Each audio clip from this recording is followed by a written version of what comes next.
Libro de Mateo, capítulo 26, versículo 16. Leo para ustedes en el nombre del Padre, del Hijo y con la bendición del Espíritu Santo de Dios. Dice la palabra del Señor. Y desde entonces buscaba oportunidad para entregarle. Gracias, Señor, por esta tu bendita palabra y háblanos a través de ella. Bueno, en esta mañana, este versículo marca el momento en que Judas Iscariote formaliza su decisión de traicionar a Jesús. Este versículo es el cierre precisamente de una breve pero crucial escena que acontece en el capítulo 26 del Evangelio de Mateo, del versículo 14 al 16, en la que Judas se reúne con los principales sacerdotes para negociar la entrega de su maestro por nada más y nada menos que 30 piezas de plata. Así que vemos aquí una escena un tanto dolorosa, pero como Jesús la llamó en más de una ocasión, me es necesario. Porque Jesús tenía claro que todo lo que el Padre permitió para el cumplimiento de su propósito era algo que era necesario de acontecer para que lo que Dios tenía estipulado para su vida aconteciese. Y tras de acordar el precio con los sumos sacerdotes, Judas busca activamente la oportunidad para entregar a Jesús sin el tumulto de la multitud. Este versículo subraya la traición deliberada de uno de los 12 cercanos, ni siquiera los lejanos, ni siquiera de pronto con los que él entabló algún tipo de relación lejana, sino que eran de los 12 discípulos cercanos, acelerando el inicio de la pasión de Cristo. Así que por eso comienza este versículo diciendo: y desde entonces, porque esta frase, y desde entonces buscaba la oportunidad para entregarle, Judas no solo aceptó el trato, sino que tomó la iniciativa para encontrar el momento adecuado para poder traicionar a Jesús. Indica un punto de no retorno. Judas ya no solo tenía la intención, sino que ahora tenía un compromiso económico y un plan en marcha contra el mismo Jesús. Tremendo es saber que alguien te hubiese traicionado en algún momento de la vida o fallado en algún momento de la vida, pero más tremendo no es cuando ya hubiese acontecido y haberte enterado que eso haya sucedido, sino que aún sabiéndolo, estás con la persona que sabe que lo va a hacer al lado. Esa era la circunstancia que Jesús estaba viviendo, porque él sabía que Judas lo iba a entregar. Así que Judas no quería entregar a Jesús frente a las multitudes, pues los líderes religiosos temían, sí, estaban temiendo al alboroto.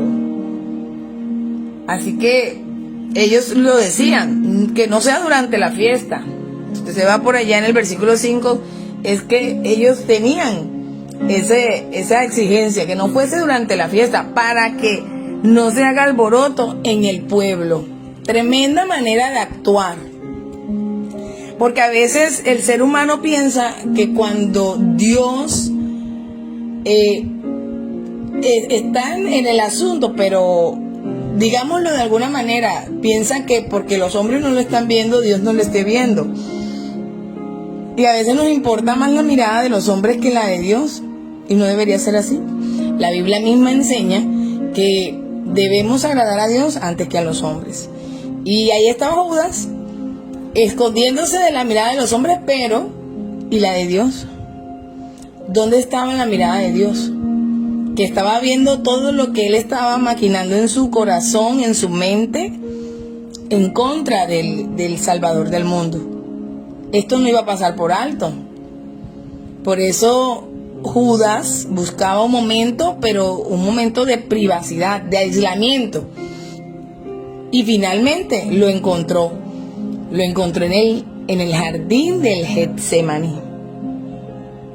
Así que es muy tremendo entender la forma de operar del Señor, pero todo lo que Dios hace siempre trae filtro, por todos lados trae filtro, porque la obra del Señor tiene que ser limpia, tiene que ser transparente, tiene que ser genuina, natural. Y a veces hay seres humanos que tienen vidas fingidas, vidas que realmente no están viviendo, sino que están fingiendo delante de los demás. Así tenemos a Judas, alguien que se volvió un experto en fingir una vida que realmente no vivía, no sentía. Este versículo sigue inmediatamente a la consulta de Judas sobre cuánto le pagarían, tremendo, por entregar a Jesús.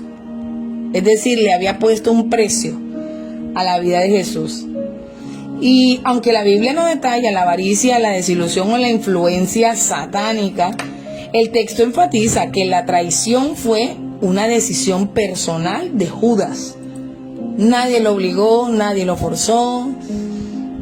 Era una decisión que él había tomado. Y dentro del plan divino de Dios hay un término que siempre escuchamos muy constantemente y que algunos de pronto no aprueban, pero sí es parte del plan divino. Dice que precisamente aunque la acción de Judas, es un acto de libre albedrío y traición personal, Mateo subraya en estos eventos, aunque trágicos, que estaban llevando al cumplimiento de las profecías sobre el sacrificio de Jesús para la salvación. O sea, era necesario Judas. Era necesario el que había de traicionar.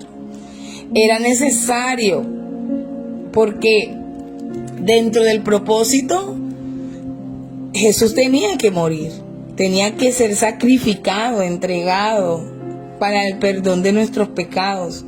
No había otra manera de redimir el pecado del mundo. Y tenía que ser como un cordero limpio, sin mancha, sin pecado, sin arrugas, sin deterioro, sin corrupción, sin contaminación. Y ahí estaba Jesús pagando el precio por todos nosotros, pecadores, y que aún sabiendo que éramos pecadores y que también íbamos a pecar, no le importó porque Él nos ama. Y el plan de Dios es que ninguno se pierda, sino que todos procedamos al arrepentimiento, que todos seamos salvos. Así que, aunque Dios no iba a pasar por alto la traición de Judas, era necesario un instrumento de deshonra, no era de honra, porque hay vasos de honra y hay vasos de deshonra. Ahí Judas actuó como un vaso de deshonra, pero que era útil para el plan divino o para la profecía del sacrificio de Jesús para la salvación. Así que fuerte todos estos escenarios, todos estos eventos, porque si de pronto Jesús ni siquiera supiese que todo esto iba a acontecer así, pero sabiendo que lo iban a traicionar y quién lo iba a traicionar, y aún así caminar en dirección, como dice la palabra, como cordero al matadero, y no abrió su boca para defenderse, no abrió su boca para contradecirles, ni para reconvenirles, ni para tener la oportunidad de escapar de aquella masacre, porque lo hicieron toda una llaga viva, de dolor, de sangre, de humillación. Y saber que él iba a ir a enfrentarse a toda esa magnitud de dolor sin haberlo provocado, sin ninguna justificación, muy fuerte. Pero ahí estamos viendo la enseñanza de Jesús, que amó a Judas genuinamente. Cada vez que estuvo Judas en su mesa con los otros 11, estaban allí compartiendo y Jesús amó a los 12 y aún amó a Judas, a pesar de que Judas no podría salvarse por la dureza de su corazón, por lo contaminado de su alma. Es una enseñanza muy grande la que Dios nos enseña en esta mañana, porque a veces condicionamos el amor. A veces nos toca amar a gente que sabemos que muy en el fondo no son genuinos, no son transparentes, llevan una intención dentro, tienen contaminada el alma, están deteriorados, están quebrados. Así estaba Jesús, tratando con un Judas que no tenía reparo, porque según cuenta la palabra del Señor, nos enseña la palabra del Señor, Judas terminó quitándose la vida. Y todos sabemos que todos los que son suicidas no heredarán el reino de los cielos. Así que hubo un Judas que fue un vaso de deshonra al cual Jesús amó. Y si de pronto Jesús vio toda la escena, que seguramente la tuvo que haber visto por discernimiento, por el don que da el Señor, le tuvo que haber dado dolor ver cómo se iba a perder uno de los 12, de los que estuvo en su mano. Porque la palabra dice: y lo que tú tienes en tu mano, Señor, nadie te lo arrebata, nadie te lo quita. El punto aquí es que Judas nunca fue del Señor. Nunca. Su corazón estaba inclinado a otro Dios, y era el Dios del dinero. Era la avaricia. Era ese sesgo hacia otro Dios que muchos se inclinan, que muchos tropiezan con la palabra y con el mismo Dios. Así que Judas, aunque un vaso de deshonra, fue un vaso que fue utilizado para un cumplimiento de tal profecía, de una profecía de tal magnitud. Así que para muchos comentaristas bíblicos este versículo invita a reflexionar sobre la fragilidad humana y cómo el amor al dinero o la desilusión pueden corromper la lealtad. Tremendo. Que nuestra mirada tiene que estar puesta siempre en el Señor. Los hombres fallamos de una u otra manera. Y por algo el Señor dejó en su palabra: maldito el hombre que confía en el hombre. Representa el contraste entre la entrega total de Jesús por la humanidad y la entrega de Jesús por un puñado de monedas. Así que la avaricia, el amor al dinero, la infidelidad, la falta de lealtad, Dios nos la pasa por alto. Y nos deja allí a un Judas que nos muestra un ejemplo de que muchos, si no observan con cuidado su alma, pueden terminar en la misma condición de Judas, apedreando a aquel que venía o que viene de parte del Señor para traer bendición a sus vidas.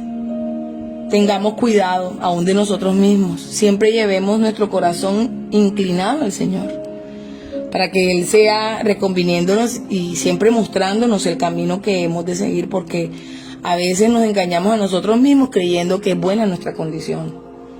Es mejor vivir inclinados delante del Señor y que el Señor sea diciéndonos: esto no es correcto, esto no me gusta de tu vida, suelta esto, no quiero que estés en este entorno, guárdate de estas circunstancias, de estas personas. Ahí está el Señor siempre a la mano. Ya Jesús sabía que Judas lo iba a entregar, ya Jesús sabía hasta por cuántas monedas de plata lo iba a entregar Judas. Aún sabía que con un beso iba a entregar al Hijo de Dios. Tremendo ese cúmulo de sentimientos. Amar a Judas, saber que te besaba para entregarte, pero aún amarlo y sufrir por la muerte que le esperaba. Tremendo. En esta mañana hay muchas cosas por qué reflexionar y pedirle al Señor que nos ayude, porque este significado de esas 30 piezas de plata, de ese jardín del Getsemaní, donde ahí Jesús estaba haciendo una oración tan poderosa que dice que aún su sudor eran como gotas de sangre, de tanto estrés, de tanto nivel de miedo a eso que se iba a enfrentar. Bendito y alabado sea el Señor, y que aún a pesar de eso, Jesús se enfrentó a toda esa circunstancia. Así que con esta decisión de Judas se desencadena una serie de eventos que llevan a la última cena, la oración del Getsemaní, el arresto y crucifixión de Jesús. Vemos un Jesús aparentemente débil que es dominado por el ejército romano a causa de la traición que Judas realiza por 30 monedas de plata. Así que estamos viendo la fragilidad humana en toda su expresión en estas últimas escenas de la vida de Jesús aquí en la tierra. Y vemos la fragilidad de este Judas de caer en la tentación. Aún estando cerca de Jesús, ver los milagros. Pero no pudo ser fiel. No pudo ser fiel al Salvador del mundo. Así que era necesario. Jesús lo único que repetía a lo largo de la palabra, si usted detalla en varios sucesos, porque me es necesario. Esa era la frase de Jesús. Así que él amó a Judas hasta el final, a pesar de que sabía que a quien abrazaba y besaba no sentía lo mismo por él, aunque parecía lo contrario.